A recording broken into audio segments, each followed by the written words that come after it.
धर्म नहीं करते वो तो चोर हैं, वो तो घोर नरक में ठोके जाएंगे। अब देखिएगा गीता जी, देखिए वही साधक संजीव या श्रीमद् भगवत गीता, श्री गीता प्रेस गोरखपुर से प्रकाशित है, श्री जय दयाल गोविंद का द्वारा टीका है। इस महापुरुष ने बहुत ही अच्छी तरह टीका करने की चेष्टा की है। अध्याय नंबर 3, गीता जी का अध्याय नंबर 3। अब देखो लिख में लिखा है कि प्रजापति ब्रह्मा ने, श्लोक नंबर 10 से सुना शुरू करते हैं। प्रजापति ब्रह्मा ने कल्प के आदि में यज्ञ सहित प्रजाओं को रचकर कहा, तुम लोग इस यज्ञ के द्वारा वृद्धि को प्राप्त हो। यह यज्ञ तुम लोगों को इच्छित भोग प्रदान करने वाला हो। अब नीचे देखो 11वें में कहा है, इस यज्ञ के द्वारा देवताओं को उन्नत करो और देवता तुम लोगों को उन्नत करें। इस प्रकार निस्वार्थ भाव से एक दूसरे को उन्नत करते हुए तुम लोग परम कल्याण प्राप्त हो जाओगे। अब 12वें में कहा है, अध्याय नंबर 12 में, यज्ञ के द्वारा बढ़े हुए देवता तुम लोगों को बिना मांगे ही इच्छित भोग निश्चय ही देते रहेंगे। इस प्रकार उन देवताओं के द्वारा दिए हुए भोगों को जो पुरुष इनके बिना दिए यानी इनको बिना दिए यानी धर्म पुण्य ना करते, जो भगवान ने तुम्हें पिछले कर्म आधार पर दिया है उसके उसमें से कुछ पैसे दान धर्म नहीं करते, पूजा पाठ यज्ञ हवन धर्म नहीं करते, तो बिना दिए ही भोगता है, वह चोर ही है। वह तो चोर है जो यज्ञ हवन पूजा पाठ आदि नहीं करता। ये नहीं कहा जा सकता कि नित्य पाठ मत करो, ये गलत है। ये कहना कि ये गलत, ये व्यर्थ है। भाई आरती मत करो, 5 यज्ञ करनी होंगी पर निष्काम भाव से, ऐसा ही लिखा है, नहीं इच्छा। एक यज्ञ है धर्म की, धार्मिक भंडारे अनुष्ठान ये अवश्य गुरु आज्ञा से करवाने होंगे। और सुबह शाम जोत लगावे, ज्योति हवन का काम करेगी। और शाम की आरती सुबह के नित्यक्रम अवश्य करने होंगे। इससे हमारे हृदय में ज्ञान यज्ञ बनी रहेगी, ज्ञान यज्ञ होती है।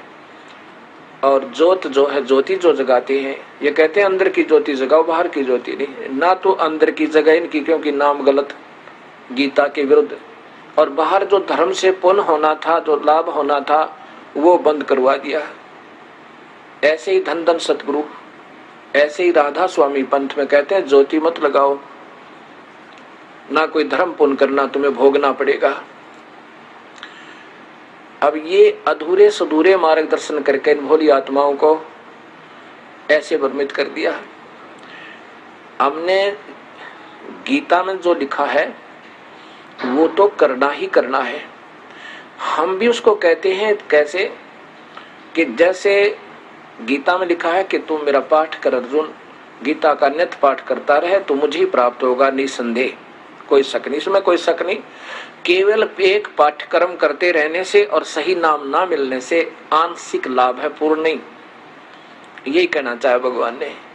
कबीर परमात्मा भी यही कहते हैं कि ये जो तुम पाठ केवल पाठ ही करते हो, चाहे वेद का करो, चाहे गीता जी का, महावीर रामायण का, और चाहे कुरान शरीफ का, पवित्र बाइबल का, या गुरु ग्रंथ साहिब का, या गरीबदास जी की वाणी का, कबीर साहिब की वाणी का करते रहो। अगर सही नाम नहीं मिला तो अधूरे और व्यर्थ है तुम्हारी साधना। इसके साथ साथ ये तो करने हैं, अगर नाम नहीं मिला तो ये सब व्यर्थ है। जैसे खेत में बीज बीजा नहीं और खाद और पानी सुचारू देते रहे तो क्या लाभ होगा? घास होगा, अन्न नहीं होगा, भूखे मर जाएंगे। ऐसे ही हमने पहले बीज बीजना है और सच्चे और सार नाम का, और उसके बाद फिर ये धर्म यज्ञ, हवन यज्ञ, परिणाम यज्ञ, ज्ञान यज्ञ, ज्योत भी जगानी है सुबह शाम, और अखंड जगा दे तो कहना है कि दिन रात चलावे। और प्रणाम यज्ञ, दंडवत प्रणाम,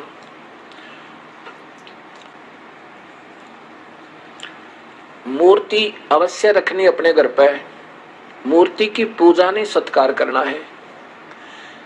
अब कोई तो मूर्ति पर अटक गया, उसी का भोग लगा, उसी की आरती उतारे है, उसी का अगर प्रार्थना करता रहे, बस बन की बात, उसी का माला डालने जा, उसी का अगर धूप पर जोत जगा दी, ये व्यर्थ है। मूर्ति हो अपने इष्ट और गुरु की अवश्य हो, और दंडवत प्रणाम करे उनको, सीने से लगा अपने गुरुदेव की मूर्ति को, अपने इष्ट की मूर्ति को। इससे हमारे अंदर विनम्रता और उनके प्रति श्रद्धा बनी रहती है। ऐसा ना करने से भी हम अधूरे रह जाएंगे। केवल मूर्ति ही पूजता रहे, ये कबीर साहब ने खंडन किया। नादानो, तुम केवल मूर्ति पर ही आश्रित हो गए, मंत्र से ही जाप कर नहीं रहे, इसलिए मूर्ति पूजा का खंडन किया। लेकिन मूर्ति का होना अति आवश्यक है, उसे देखते हृदय गदगद हो जाता है। जैसे हम किसी ऋषि महर्षि की मूर्ति देखें, आत्मा में भक्ति की प्रेरणा जागृत होती है। ऐसे ये मूर्तियां सेंटिमेंटल का काम करती हैं, होनी चाहिए हर घर में। मंदिर में, घर मंदिर अपना एक कोने में मंदिर बना लो, एक अलमारी में, उसके एक ताक में, एक हिस्से में अपना मंदिर बनावे, मूर्ति रखा अपने गुरुदेव की, अपने इष्ट देव की, क्योंकि इष्ट देव की पूजा अवश्य होनी चाहिए, उसकी मूर्ति भी होनी चाहिए। जैसे कबीर साहब हम सबका इष्ट है, और ब्रह्मा विष्णु महेश के पिता निरंजन ज्योत निरंजन काल भगवान गीता में जो कहता है, उसका भी इष्ट है। 18वें अध्याय का 64वां श्लोक निष्पक्ष भाव से फिर दोबारा सॉल्यूशन करके देखो उसको। तो हम सबका इष्ट देव तो कबीर परमेश्वर है, उसी की मूर्ति, और साथ में वो गुरुदेव जो सच्चा नाम देता, उनकी मूर्ति अवश्य घर में हो, और फिर ज्योत लगावे। धूप जरूरी नहीं है, धूप तो केवल धुआं धुआं करती है। हवन का काम घी न करना, और हवन अवश्य करना। ये भी यज्ञ, 5 यज्ञ करते हैं हम। एक यज्ञ है धर्म की, या इस आश्रम के अंदर हर महीने हजारों की संख्या में, कोई हजारों की संख्या में भक्त आत्मा आते हैं, और यहाँ पर उनके भोजन की व्यवस्था फ्री मुफ्त होती है, कबीर परमात्मा की कर पाते हैं। और ये धर्म यज्ञ हो गया। प्रत्येक पूर्णिमासी को 3 दिन का एक पाठ चलता है गुरु ग्रंथ साहिब का, गरीबदास जी की वाणी का, जो कबीर साहब की महिमा का, और जिसमें 4 वेद, 18 पुराण, उपनिषद, गीता, महाभारत, रामायण और सभी कुरान, पुराण, बाइबल, सभी का सामूहिक ज्ञान और पूर्ण परमात्मा का और सुख संवेद का, यानी वो सामूहिक ही उसके अंदर सारा ही पाठ हो जाता है। 3 दिन में वो पूरा हो जाता है, और 3 दिन तक अखंड ज्योत जगती है। यहाँ पर भक्त आत्मा अपना अखंड पाठ करवाते हैं। जितने भी पाठ होते हैं, जैसे कभी 100 हो जाते हैं, कभी 125 हो जाते हैं, उनके नाना अलग अलग से, उनकी अलग से ज्योति 3 दिन जगती रहती है। वो हवन होता है, और 120 ज्योतियां जहाँ पर जगह, 140 ज्योतियां जगह, 3 दिन के अंदर लगभग 1.5 क्विंटल घी का हवन हो जाता है, देसी घी का, और उनको सबको लाभ मिलता है। तो ऐसे 500 यज्ञ करते हैं हम। एक यज्ञ है धर्म की, दूसरी यज्ञ है ध्यान। ध्यान यज्ञ ऐसे नहीं आंखें बंद करके समाधि लाओ। सहज समाधि क्या होती है ये बताते हैं, सहज समाधि, और करते हठ योग से समाधि। सहज समाधि ऐसे होती है जैसे आप